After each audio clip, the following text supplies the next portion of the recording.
በሁለት ደቂቃ ውስጥ ፐርፐዛችሁ ወይም አላማችሁ እንድታገኙ አግዛችኋለሁ። ስለቀጣይ ህይወታችሁ የሚያጨናንቃችሁ ሰዎች ካላችሁ ማለት ነው። ምንድነው ማድረግ ያለብኝ? ምን ባረግ ነው ደስተኛ መሆነው? ጥያቄው ወደ ምንድነው የሚመጣ መሰላችሁ? እንዴት አድርጌ ፐርፐዜን ላግኝ ሳይሆን እንዴት አድርጌ ሰዎችን ላግዝ ነው። ምክንያቱም ሰዎች ስንባል አላማችን ሰው ለማገዝ ነው የምንመጣው። አላማችን ሰው ማገዝ ነው። የጀመርነው ነገር መጨረሻ ላይ ምንድነው የሚሆነው? ሰውን ማገዝ ነው። ሰውን ከጭንቀቱ ማስነሳት ወይም ደግሞ ሰውን ከህመሙ እንዲሻለው ማድረግ ወይም ደግሞ አንድ ሰውን ሞቲቬት ማድረግ ወይም ደግሞ አንድ ሰውን ጫማ መሸጥ፣ አንድ ሰውን ይህ ማድረግ። ግን አብዛኞቻችን ፐርፐዝ የሚመስለን ከገንዘብ ጋር ሲያያዝ ብቻ ነው። ፐርፐዝ ሲባል ገንዘብ ይታየናል። ፐርፐዝ ሲባል ያ ሁሉ ሀብት ይታየናል ወይም ደግሞ ታዋቂነት ይታየናል። እሱ ላይ አይደለም። ፐርፐዝ ማለት እዛ አላማችን እዛ ላይ ከሆነ ደስታ እናገኝም ማለት ነው። ደስታችንን እናጣለን ማለት ነው። which is ይህ ፐርፐዝ የምንለው ነገር ለዓለማዊ ነገር ብቻ ነው እያደረግነው ያለነው። ግን ፐርፐዝ ትክክለኛ 100% ፐርፐዝ ትክክለኛ ሊሆን የሚችለው መንፈሳዊ ሲሆን ነው። መንፈሳዊ ስላችሁ ደግሞ በሃይማኖት ብቻ ማለት አይደለም። መንፈሳዊ ስላችሁ ከልባችሁ ሰዎችን ለማገዝ ስትነሳሱ ነው። እናንተ ደግሞ ሰዎችን የምታግዙት ህይወታችሁ ላይ ካጋጠሟችሁ ችግሮች ግን ደግሞ እነሱን ችግሮች ካለፋችሁ that means አሁን ፐርፐዝ አላችሁ። እናንተ የነበራችሁበት ዝቅተኛ ቦታ ወይም ደግሞ በሰውነት ለውጥ ካመጣችሁ ወይም ደግሞ የሆነ ነገር ህይወታችሁ ላይ ከለወጣችሁ ሌሎች ሰዎች የእናንተ ድጋፍ ያስፈልጋቸዋል። እናንተ ከነበራችሁበት ጭንቀት፣ እናንተ ከነበራችሁበት ሐዘን መውጣት የሚፈልጉ ሰዎች ሊኖሩ ይችላሉ።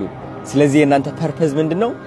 እነሱን ማነሳሳት፣ እነሱን እንዴት አድርገው እናንተ ወዳላችሁበት ቦታ ከፍ እንዲሉ እንዴት ምን ማድረግ እንዳለባቸው ፕላን ማሳየት፣ መንገዱን ማሳየት፣ መምከር ሊሆን ይችላል። ወይም ደግሞ እቃዎችን መሸጥ ሊሆን ይችላል። መጽሐፍ ጽፈን መሸጥ ሊሆን ይችላል። ወይም ደግሞ let's say አክትረስ መሆን ነው የምፈልገው፣ አክተር መሆን ነው የምፈልገው፣ ኮሜዲያን መሆን ነው የምፈልገው ብንልስ? ህይወታቸው ላይ ጭንቀት ያላቸው ሰዎች ነው የምናስቀው። ገባችሁ? አክተሮች ደግሞ ምንድነው የሚያደርጉት? ሌሎች ሰዎች ህይወታቸው ጭንቀት ያላቸው ሊሆን ይችላል ወይም ደግሞ ለመዝናናት የሚወጡ ሰዎች ወደ ሲኒማ ሄደው ከህይወታቸው ወጥተው ሌላ ዓለም ላይ መግባት የሚፈልጉ ሰዎች ያስደስታሉ።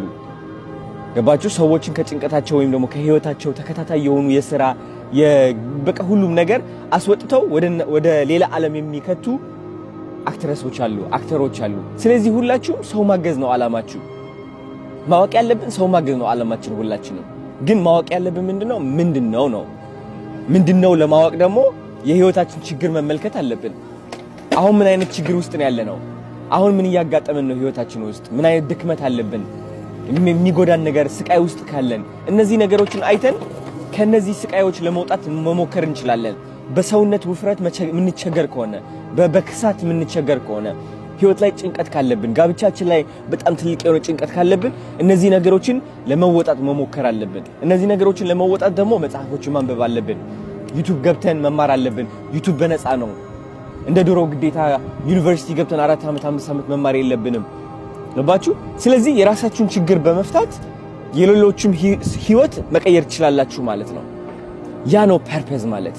ያ ነው ጧት ተነስታችሁ ደስተኛ እንድትሆኑ የበለጠ ዓላማ እንዲኖራችሁ የሚያግዛችሁ ማለት ነው። ወዳችኋለሁ።